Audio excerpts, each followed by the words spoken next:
કેમ છો બધા? આજે આપણે રાજગરાની પૂરી એટલે કે ફરાળી પૂરી બનાવવાના છીએ. તો એના માટે મેં રાજગરાનો આવી રીતે લોટ લીધો છે. પેકેટમાં આવે છે, આપણે એ જ લઈએ છીએ. તો તમારે જેટલી પૂરી બનાવવી હોય એવી રીતે એટલો તમારે લોટ લેવાનો. હવે બધા જુદી જુદી રીતે પૂરી બનાવતા હોઈએ છીએ. તો આજે હું મારી રીતે પૂરી બનાવું છું. હવે જનરલી જે લોકો પૂરી બનાવતા હોય છે ને રાજગરાની, એની અંદર બટેટા ને એવું બધું નાખતા હોય છે. હું એવી રીતે નથી નાખતી, કેમ કે બટેટા તો આપણે ઓલરેડી બહુ ખાતા હોય છે ને ફરાળમાં તો લગભગ બધી જગ્યાએ બટેટા સાબુદાણા એ જ હોય છે. અને પ્લસ રાજગરાની પૂરી ખાલી ફરાળમાંની પણ સુપર ફૂડ છે, તો તમે એમને પણ પરાઠામાં પણ લઈ શકો. પણ આજે આપણે પૂરી બનાવીએ છીએ. એની અંદર થોડુંક આપણે મીઠું નાખશું,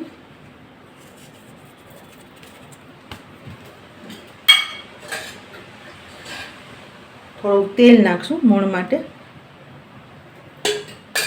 અને આ બધી વસ્તુને હલાવી લેશું. તમે કેવી રીતે બનાવો છો મને ચોક્કસ જણાવજો. અને આ રીત તમને જો ગમી હોય તો લાઈક, શેર અને સબસ્ક્રાઈબ કરી દેજો. અને જે લોકોએ હજી સુધી સબસ્ક્રાઈબ ન કર્યું હોય અને સબસ્ક્રાઈબ કર્યું હોય તો ઓલ બટન દબાવી અને બેલ આઇકનમાં ઓલ દબાવી દેજો, જેથી આવનારા બધા વિડીયોની નોટિફિકેશન તમને મળી રહે અને તમે તુરંત વિડીયો જોઈ શકો. હવે હું આમાં એકદમ નવશેકું પાણીથી લોટ બાંધું છું. તો આપણે થોડું થોડું પાણી લઈ અને મીડિયમ થિકનેસવાળો લોટ બાંધવાનો છે. એટલે તમે લૂક વોર્મ એટલે તમે અડી શકો ને એટલું જ ગરમ પાણી તમારે લેવાનું છે.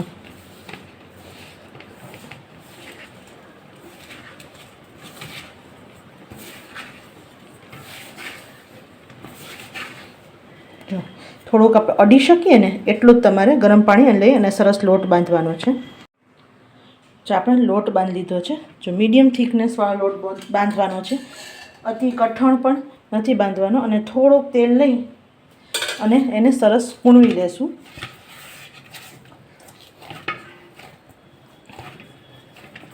ઘણાના લોકોને રાજગરાની જ્યારે પૂરી કરતા હોય ને છે ત્યારે વણાતી નથી.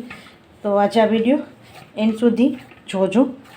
સરસ કૂણવી લેવાનું છે, તો અંદર સરસ ગ્લુટન એની અંદર બને, જેના હિસાબે લોટ હોય ને એ એકસરખો જ્યારે વણીએ ને ત્યારે બાંધેલો રહે. હવે હું આને 5 જ મિનિટ રેસ્ટ આપીશ અને મીનવાઇલ આપણે ત્યાં સુધી આપણું તેલ ગરમ કરવા રાખી દઈશું. જો 5 મિનિટ થઈ ગઈ છે અને હવે આપણે વણી લઈએ. તમને જો વણવું ન ફાવતું હોય ને તો તમે નીચે પ્લાસ્ટિકનું પેપર લઈ અને વચ્ચે રાખીને વણી શકો, પણ હું આવી રીતે હળવા હાથે પૂરીને વણું છું.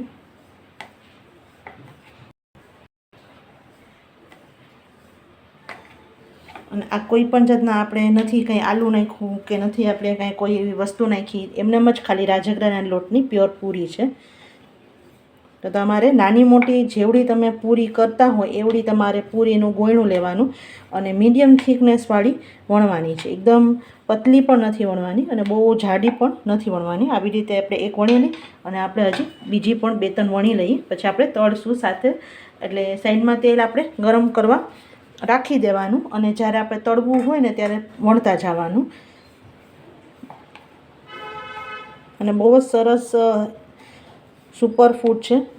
જે લોકો ખાલી આપણે ઘણા લોકો ખાલી આપણે એકટાણા ઉપવાસ કરતા હોય ને ત્યારે જ લેતા હોય છે, નવરાત્રિમાં, શ્રાવણ મહિનામાં કે પછી 11 કે એવું હોય ત્યારે. પણ તમે આવી રીતે પણ ક્યારેક એના પરાઠા બનાવીને પણ લઈ શકો. તો આવી રીતે થોડાક વણી અને આપણે તળશું. હવે કરવા આપણે રાખી દીધું હતું અને ચેક કરી લઈ કે તેલ આપણે પ્રોપર ગરમ થયું છે કે નહીં. તેલ એકદમ પ્રોપર ગરમ થઈ ગયું છે અને એક એક તમારે પૂરી તળવાની છે.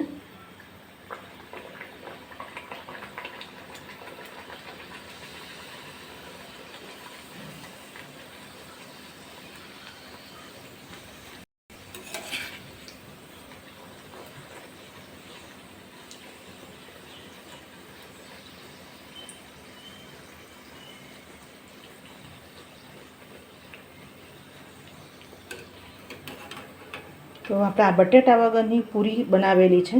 તો તમને આવી રેસીપી ગમી કે નહીં ચોક્કસ જણાવજો. અને હવે આપણે બધી પૂરી પહેલાં તળી લઈ.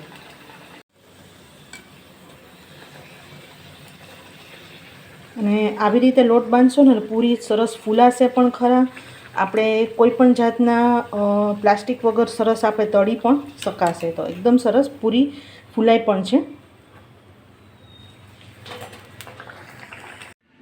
તો આપણી તૈયાર છે બધી રાજગરાની પૂરી, અને એકદમ કોઈ પણ જાતના બટેટા વગર એકદમ પ્યોર ખાલી રાજગરાના લોટથી બનાવેલી. આ રીતે એક વખત ગમી હોય તો અપનાવજો. તમારા ઘરે બનાવી હોય તો કેવી તમારે રહી ચોક્કસ કોમેન્ટ બોક્સમાં જણાવજો. અને હજી સુધી ચેનલને સબસ્ક્રાઈબ ન કર્યું તો સબસ્ક્રાઈબ કરી દેજો. આવજો.